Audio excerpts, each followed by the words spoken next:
Amém, glória a Deus. Para nós é um motivo de alegria estarmos aqui juntos para nós glorificarmos o nosso Deus, o Deus Todo-Poderoso, o Criador dos céus e da terra. Amém. Para nós, repito, é um motivo de alegria nós estarmos nesta manhã gravando aqui a palavra de Deus. O Deus de Abraão, o Deus de Isaac, o Deus de Jacó, o Deus da Bíblia Sagrada. Ele merece toda a honra, toda a glória e todo louvor. Por quê? Porque segundo a Bíblia, ele criou o homem, ele criou a mulher e deu o fôlego de vida, deu a respiração. O fato de nós estarmos vivos, o simples fato de nós estarmos com esse ar nos nossos pulmões, nós devemos a ele. Amém? Nós devemos a este Deus. Nós devemos lhe dar honra. Por quê? Porque ele criou a lua, ele criou o sol, ele criou a noite, a chuva. Tudo ele fez. Tudo ele criou, tudo ele formou. Ele sustenta esse planeta. Ele que sustenta os humanos. Amém? E nesse Deus, nesse Jesus Cristo, nós estamos aqui. Falando dele, falando das suas obras magníficas, falando do seu trabalho incessante de salvação, de libertação, de clemência, de misericórdia, de amor. O desejo que ele tem de salvar o mundo, abençoar as famílias, amém? De curar nós que estamos precisando de uma cura, de uma libertação. O desejo de Jesus é nos dar o céu, é nos dar paz, mas ele quer que nós nos arrependamos. Ele deseja que nós venhamos deixar a violência, a soberba, a arrogância, a inveja, a cobiça, a mentira, as paixões infames, enfim, a mágoa, o ressentimento, todas as obras da carne, a inimizade, a porfia, o ciúme, o ódio, tudo que é obra contrária à obra do Espírito. A obra de Deus, a obra do Espírito Santo é o amor, é a bondade, é a longanimidade, é a benignidade, amém? É as obras de verdade, obra de cura, obra de libertação, obra maravilhosa. Amém? Jesus faz obras maravilhosas na vida daquele que crê. Ele só faz na vida daquele que acredita, que dá honra, que confia. Amém. Naquela nação, naquele povo que teme e estremece diante deste Deus, do Deus Todo-Poderoso. Amém. Para este Deus nós damos toda a honra, toda a glória e todo o louvor. O Deus da Bíblia Sagrada, o Deus de Daniel, o Deus de Ezequiel, o Deus dos apóstolos, o Deus do apóstolo Pedro, o Deus do apóstolo João, o Deus verdadeiro. Ele é a nossa força, ele é o nosso refúgio, ele é o nosso socorro, bem presente nas horas de angústia, nas horas de misericórdia, nas horas de tribulação, nas horas, sabe, onde nós dependemos dele. Necessitamos deste Deus 24 horas. Sem ele nada podemos fazer. Sem ele nada podemos executar. Amém. E para nós é motivo de alegria estarmos nesse século XXI, usando esses canais que nos é ofertado, que nos é otorgado, para falar de um Deus que tudo pode, um Deus de amor. A Bíblia diz que Deus amou o mundo de uma tal maneira que deu seu único Filho Jesus Cristo. Para quê? Para que todo aquele que nele creia não pereça, mas tenha vida eterna. Todo aquele, não importa se a pessoa é do Japão, é da China, é da África, ou do Oriente Médio, ou do Oriente do Sul, não importa. Deus não está interessado na nacionalidade dele, Deus não está interessado na raça dele, Deus está interessado se ele crê. Se nós acreditamos naquilo que ele fala, se nós damos valor naquilo que ele, através de Jesus Cristo, tem nos transmitido a geração a geração, há 2000 anos atrás. Não fazer como os egípcios, que Jesus, falando através de Moisés, de Arão, dizendo que era para eles se converterem, que era para eles abandonarem a impiedade, abandonarem ali a impiedade, a incredulidade, a soberba, a arrogância, a inveja, a tirania, abandonasse ali toda sorte de obra contrária à obra de Cristo e voltasse, temesse a palavra de Deus e temesse a advertência do Criador, que era o próprio Criador que estava ali através de Moisés e de Arão. E os egípcios não criam o faraó, que era o comandante daquela nação ímpia, daquela nação má, maligna, perversa, feiticeira, macumbeira. Eles não criam, eles não davam valor ao que Deus estava falando através de Moisés. E aí as pragas surgiram, Jesus enviou as pragas, castigou o faraó, humilhou o faraó. Faraó tinha um coração duro, um coração constante, era obcecado por não deixar o povo de Israel, os evangélicos crentes, saírem do Egito para ir para um deserto. Deus estava dizendo, olha, solta o meu povo, libera meu povo, eu sou o Senhor, o Deus desse povo, vou levar ele para o deserto, vou fazer deles uma grande nação. Só que eles estavam sob o jugo de Faraó. Mas Faraó, com o coração endurecido, com o coração maligno e perverso, ele resistiu às ordens de quem? De qualquer Deus? Não, do Deus da Bíblia Sagrada. Para este Deus que operou há milhões de anos na terra do Egito, nós damos aqui toda a honra, toda a glória. E confiamos nele. E ali ele usou poderosamente Moisés com mão forte. Amém. E cremos neste Deus. Ele hoje manda nós nos convertermos. Hoje ele manda nós abandonarmos a iniquidade. Ele manda nós abandonarmos a prostituição, o pecado que está bem perto de nós. Enfim, o caminho injusto, as veredas do pecado, as veredas da injustiça, as veredas que não são boas, mas ele quer que o homem, sabe, se esforce, trabalhe, que o homem seja honesto, que o homem seja íntegro, que o homem respeite a Deus, que tema a palavra de Deus, que tem vindo até nós através dos seus profetas. Abraão, profeta de Deus, Adão, profeta de Deus, depois foi o menino, o Abel, depois o Sete, depois veio o Noé.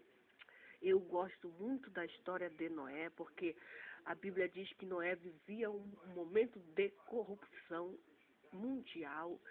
Eu tenho Noé como uma âncora para mim, como uma pessoa muito, um referencial, um ponto de fixação. Por quê? Porque Noé, a Bíblia diz que no meio da corrupção, no meio da impiedade, no meio de uma total contrariedade contra quem?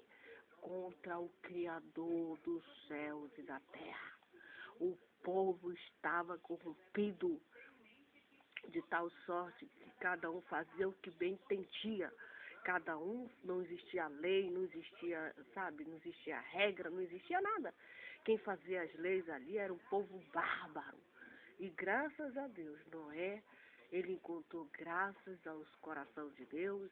A Bíblia diz, não é eu, que Noé, no meio desse vendaval todo, dessa tempestade toda, desses maus costumes, homens sanguinolentos, homens de Sodoma, homens de Gomorra, a Bíblia, filhos de Belial, filhos malignos, filhos que não temiam a Deus, eles roubavam, eles cometiam toda sorte de pecados terríveis contra o Criador, ao tal ponto de Deus ter se arrependido de ter feito um homem.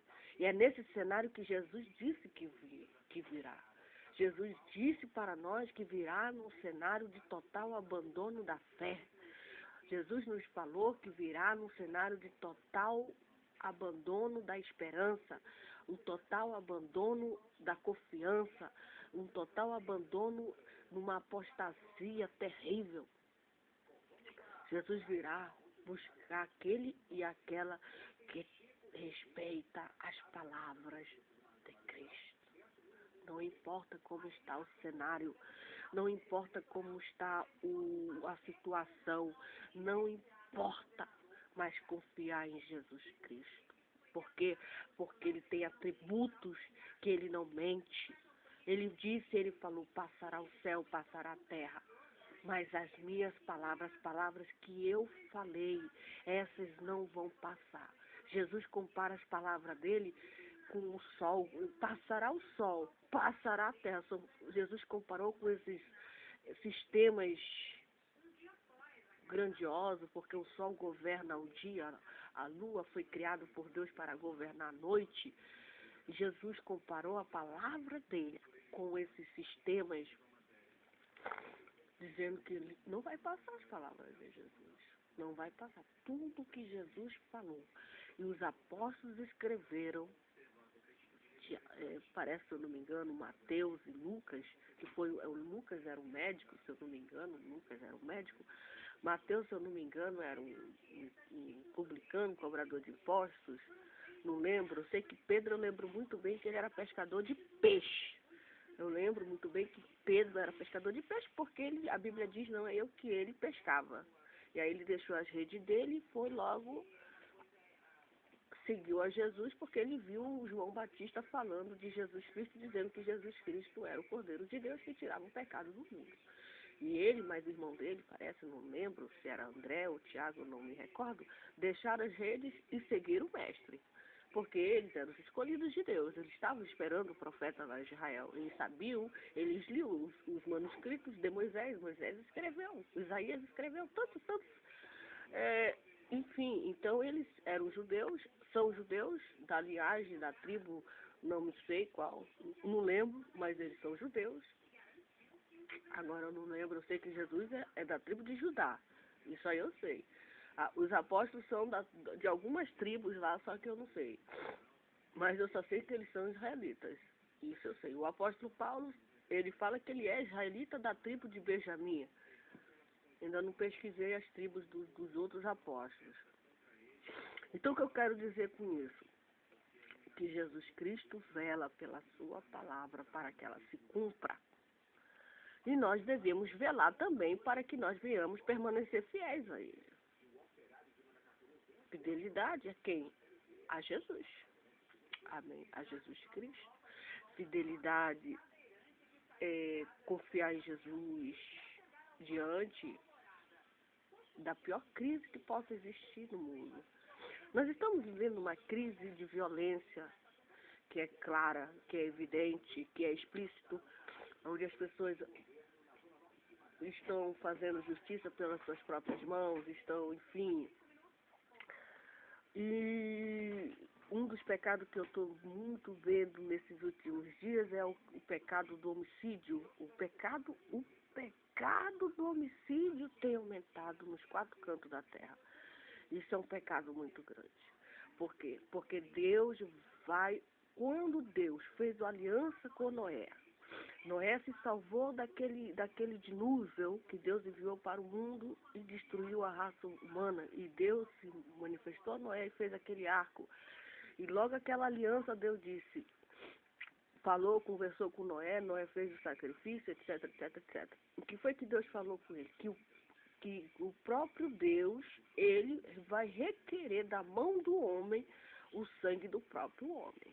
Quem que vai requerer? O próprio Criador. O próprio Criador vai requerer do animal. Ele diz, eu vou requerer do animal o sangue do homem. Se por acaso um jacaré, um tubarão, sei lá, uma cobra, uma sucuri, engolir Deus vai requerer daquele animal. E se o homem, enfim, vou requerer dele, da mão dele, Deus vai chegar a hora, vai chegar o momento que o próprio Deus vai requerer. E aí, o que a gente está vendo? Então, que Deus tenha misericórdia de nós. Nos últimos dias nós temos presenciado crimes terríveis contra pessoas honestas, contra pessoas íntegras, trabalhadoras, professoras, empresárias, pessoas do bem, pessoas justas, pessoas que não merecem o mal. E nós temos contemplado tudo isso. E o que nos resta fazer é pedir misericórdia, pedir socorro, pedir ajuda de Deus. Pedir livramento de Deus para não sermos a próxima vítima. Nesse cenário de crueldade, nesse cenário de impiedade, nesse cenário de, sabe, de total arrogância, soberba, contra quem? Contra a Bíblia, contra a palavra de Deus. Mas nós acreditamos que Jesus está velando por nós. Amém. Jesus está velando e nós também estamos velando por Jesus. Nós estamos velando, nós estamos pedindo de Jesus Cristo, que Jesus Cristo venha socorrer os atribulados, os aflitos, que Jesus venha socorrer os doentes, que Jesus venha socorrer aquela pessoa que está precisando de um socorro, aquela pessoa que está necessitada, aquela pessoa que está fadigada, aquela pessoa que está sobrecarregada, aquela pessoa que já ouviu milhões de não tem jeito para Jesus, tudo é possível. A Bíblia diz, não é eu, que tudo é possível para o coração que acredita em Jesus. Amém. Tudo, nada é impossível, basta somente uma receita.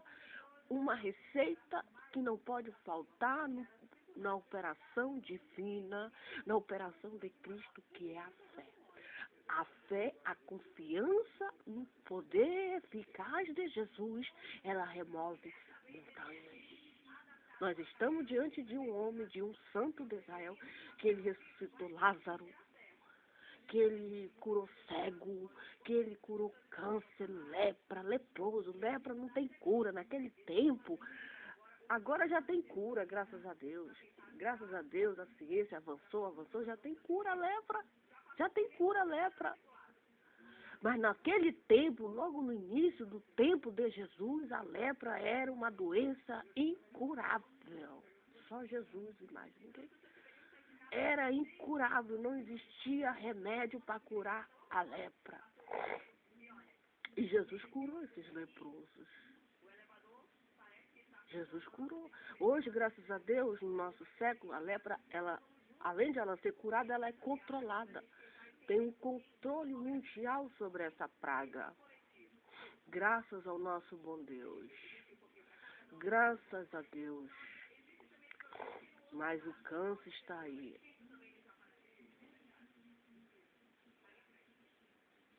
Então, que nós confiamos em Jesus. Continuaremos confiando em Jesus, custe o que custar. Confiaremos em suas palavras, que é a lâmpada para os nossos pés. As palavras de Jesus, o que ele falou, o que ele disse, o que ele registrou. As ações de Jesus. Amém? As ações eficácia de Jesus. Para quê? Para ele nos ajudar a levar nossa cruz, levar nossas cargas, nos guardando, nos protegendo, nos livrando de todo mal, lançando sobre Jesus toda a nossa ansiedade, toda a nossa preocupação, toda a nossa fadiga, lançando sobre Jesus tudo. Ele manda olhar para as árvores. Tu vês que as árvores elas não semeiam. Jesus manda nós observarmos os pássaros. Vamos observar os pássaros. Vive milhões e milhões de anos. Só são mortos pelo homem. O homem que mata os pássaros. Mas Jesus disse, vedes que eles não semeiam e eles não colhem. Todavia o meu Pai os sustenta. E vocês não têm maior valor do que eles? Homens de pequena fé. Jesus diz que nós temos pouca fé.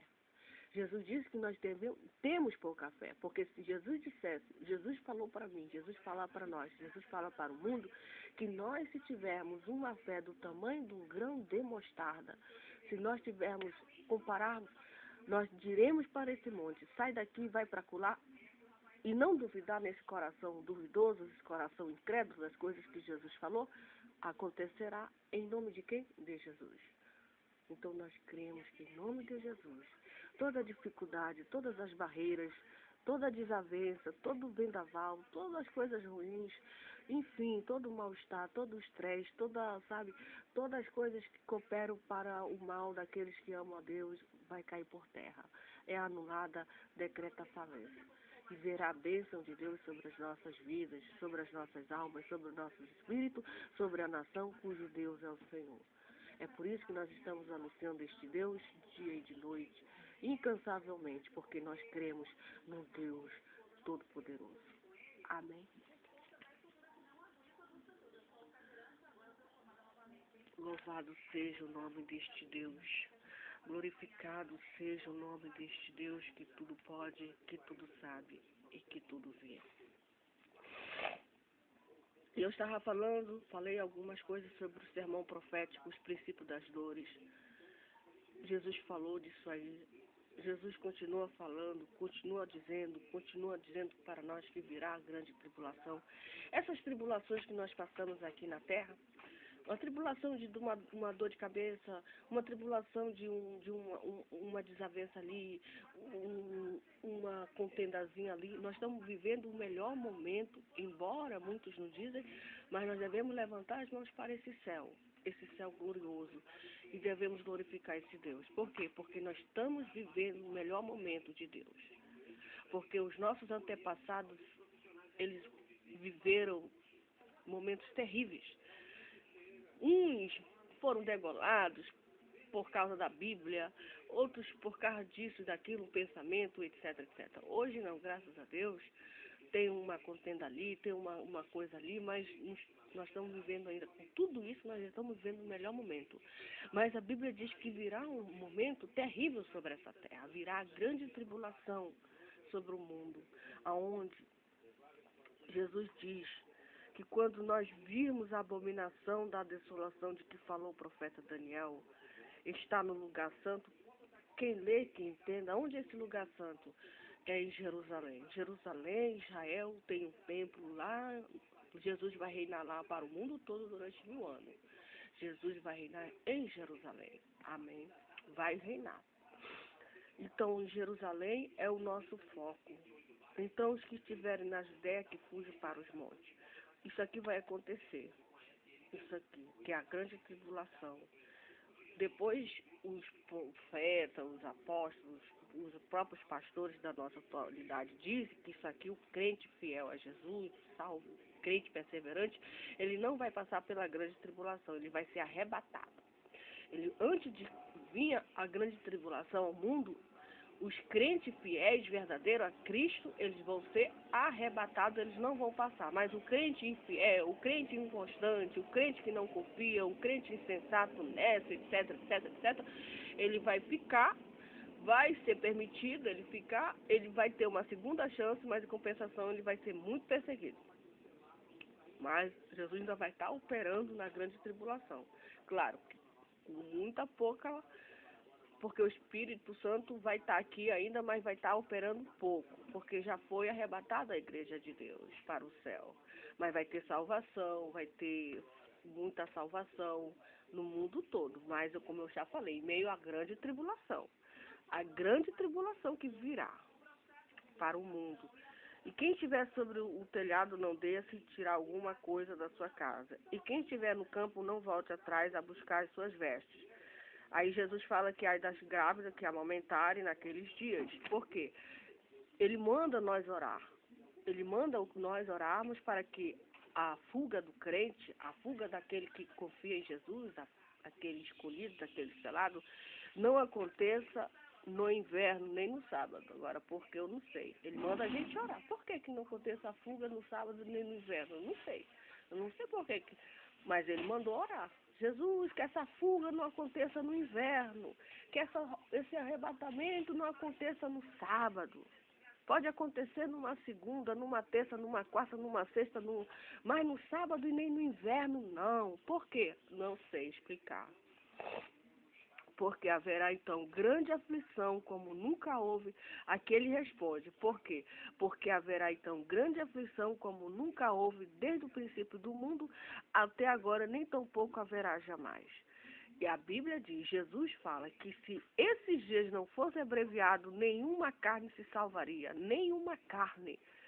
Mas por causa dos escolhidos serão abreviados aqueles dias. Então, se alguém vos disser, eis aqui o Cristo, está aqui ali, não lhe deis crédito, porque surgirão o quê? Falsos cristos, falsos profetas, farão tão grandes sinais e prodígios que, se possível fora, enganariam até os escolhidos. Ele já tem tudo predito, eis que eu vos tenho predito. Portanto, se vós dissereis que ele está no deserto, não saiais. Eis que ele está no interior da casa, não acrediteis. Porque assim como o relâmpago sai do oriente, se mostra até o ocidente, assim será também a vinda do Filho do Homem, pois aonde estiver o cadáver, aí se ajuntarão as águias. Amém. Aqui fala da ressurreição. Quando Jesus voltar, os mortos que morreram em Cristo Jesus vão ressuscitar primeiro. E os vivos que ficarem aqui vão ser arrebatados para se encontrar com Jesus nas nuvens. É o que a Bíblia fala, é o que a Bíblia ensina, é o que a Bíblia nos passa. Amém.